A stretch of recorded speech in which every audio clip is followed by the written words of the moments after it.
स्थानीय नागरिकों ने केवल इतना ही नहीं बल्कि हर प्रकार का सहयोग किया। तो मैं कह सकता हूं कि मोटे तौर पर रेस्क्यू ऑपरेशन अब ख़त्म हो गया है।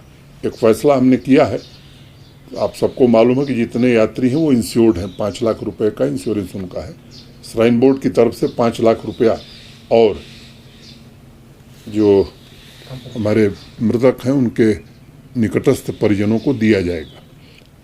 Director general of survey of India के जो डायरेक्टर जनरल हैं उनसे भी हमने एक रिक्वेस्ट करी है और मुझे लगता है कि वो काम शुरू करने जा रहे हैं। वहाँ पर केव के आसपास सर्वेयर जनरल ऑफ इंडिया वो एक डिजिटल कंटूर मैपिंग वहाँ की हम करा रहे हैं और विशेषज्ञों के संपर्क में हम लोग हैं कि और क्या संभावनाएं हो सकती हैं और क्या किया जा सकता है। तो मोटे तौर पर मैंने यात्रा के विषय में जो कुछ हुआ है हादसे को लेकर के आपको एक विवरण मैंने उपलब्ध करा दिया है। Thank you. कुछ लोग बकरवाल पौनी वाला होते हैं, उनमें से किसी की मृत्यु हुई या कोई मिसिंग है? लोकल की बात नहीं, कोई मिसिंग नहीं है, कोई डेथ नहीं हुई है। 1-2 लोगों को चोट लगी थी जिनका इलाज हुआ, वो वापस घर चले गए। सर, क्या ऐसा कुछ है कि पवित्र गुफा के पीछे कोई वाटर बॉडी डिटेक्ट हुई है जिस पर काम? अब ये जानकारी मुझे नहीं है, हमारे इंजीनियर्स को नहीं है, देश के विशेषज्ञों को नहीं है। किसी को है तो मैं कह नहीं सकता हूँ। मैं कुछ विशेषज्ञों को लगा करके इसका अध्ययन कराने का फैसला किया है। Thank you. क्या साहब?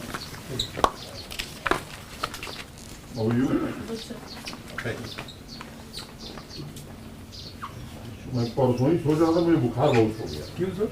ऐसे ही 2-3 दिन में क्या साहब शुरू करें? और मुझे बुखार हो गया था।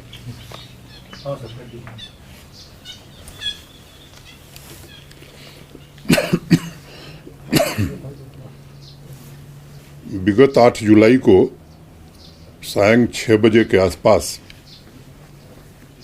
अत्यधिक बारिश या मैं कहूँ फ्लैश फ्लड या क्लाउड बर्स्ट के कारण एक अत्यंत दुर्भाग्यपूर्ण घटना हुई जिसमें 15 पिलग्रिम्स श्रद्धालु जो है अपनी जान गंवा बैठे। कई दिनों से मीडिया में कई प्रकार की खबरें चल रही थी, इसलिए मुझे लगा कि एक बार मुझे अधिकृत रूप से आप सबको जानकारी देनी चाहिए। तो मैं फिर उसको दोहराता हूँ। टोटल डेथ्स 15 हैं और उन 15 के नाम और पता हमारे पास है। मोटे तौर पर 55 लोग घायल हुए थे, जिसमें सभी लोग ठीक होकर के एक्सेप्ट 2 डिस्चार्ज हो गए हैं, अपने घरों को चले गए हैं। और जो 2 हैं स्कीम्स में वो भी स्टेबल हैं। मैं उम्मीद करता हूं कि 1-2 दिन में वो भी डिस्चार्ज हो जाएंगे। जो 15 डेथ हुई थी, 14 लोगों की बॉडीज उनके परिजनों को पहुंचा दी गई है जिन जिन राज्यों के थे। एक के परिजनों ने क्रीमेशन यहीं किया है। एक बड़ी खबर चल रही थी कि बहुत सारे लोग मिसिंग हैं। मोटे तौर पर उस समय जो हेल्पलाइन नंबर श्राइन बोर्ड का था या प्रशासन का था, उस पर 200 कॉल्स आई थी। 3-4 दिनों तक उनको ट्रैक किया गया। किसी का मोबाइल बंद था, किसी। तो आज की तारीख में हमारे पास सभी राज्य सरकारों से हम निरंतर संपर्क में हैं। जैसे अखबारों में खबर छपी कि आंध्र प्रदेश के 37 लोग लापता हैं। मेरे पास वो पत्र है आंध्र प्रदेश के रेजिडेंट कमिश्नर का, जिसमें उन्होंने कहा है कि 35 लोग हमारे मिल गए हैं और जो 2 नहीं थे उनके नाम मैं आपको बताता हूं, जी सुधा और पार्वती, ये भी आइडेंटिफाई हो गए। तो आज की तारीख में मैं ये बात कह सकता हूं कि सभी राज्य सरकारों के प्रिंसिपल रेजिडेंट कमिश्नर से यहाँ तक कि किसी व्यक्ति के बारे में जानकारी हुई तो वहाँ के डीसी या डिस्ट्रिक्ट मजिस्ट्रेट से भी हम लोगों ने बात की है। तो मोटे तौर पर मैं ये कह सकता हूँ कि अब हमारे पास अधिकृत रूप से मिसिंग की कोई जानकारी नहीं है। रेस्क्यू ऑपरेशन चल रहा था और मोटे तौर पर वो समाप्त हो गया है, कोई डेड बॉडी उसमें नहीं मिली। रेस्क्यू ऑपरेशन चल रहा था और मोटे तौर पर वो समाप्त हो गया है, कोई डेड बॉडी उसमें नहीं मिली। एक बात कही जा रही है कि ध्यान नहीं रखा गया। पिछले साल जो फ्लैश फ्लड आया था और 2015 दोनों के फ्लो पैटर्न को ध्यान में रखते हुए irrigation and flood control department ने वहाँ बंड बनाने का काम किया था। और मुझे लगता है कई विशेषज्ञों से मैंने बात की है कि अगर वो न बना होता तो शायद दुर्घटना थोड़ी और बड़ी हो सकती थी। एक प्रश्न उठाया जा रहा है कि यात्रियों की संख्या को बढ़ाया गया है।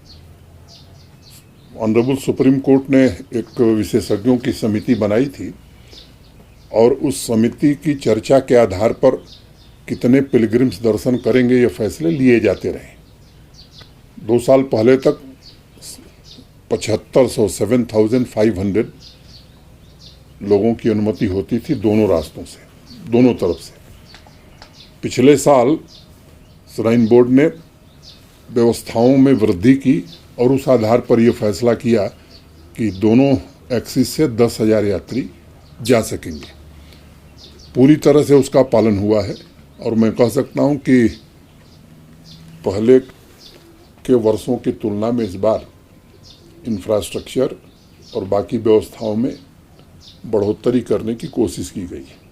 यात्रियों से भी फीडबैक लेने की कोशिश हमने की है और आप सब लोगों के सहयोग से, स्थानीय नागरिकों के सहयोग से मैं कह सकता हूं कि यात्रा ठीक ढंग से चल रही है।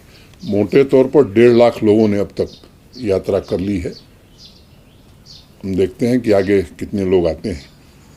जिस तरह से रेस्क्यू ऑपरेशन, वहाँ पर ऑलरेडी एनडीआरएफ, एसडीआरएफ की टीम थी और जम्मू कश्मीर पुलिस के जवान थे, हमारे आईटीबीपी और बाकी सीएपीएफ के जवान थे।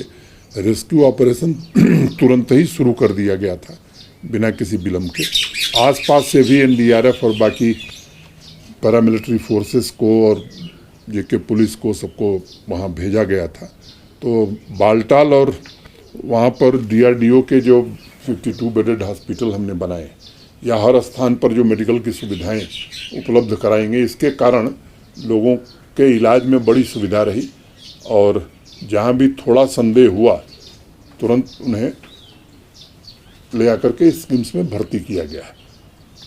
मैं स्थानीय निवासियों का भी बड़ा आभारी हूँ जिन्होंने बड़ी संवेदनशीलता के साथ उस दिन जो यात्री थे उनको गाइड करना, उनको कैसे निकलना है ये बताना। स्थानीय नागरिकों ने केवल इतना ही नहीं बल्कि हर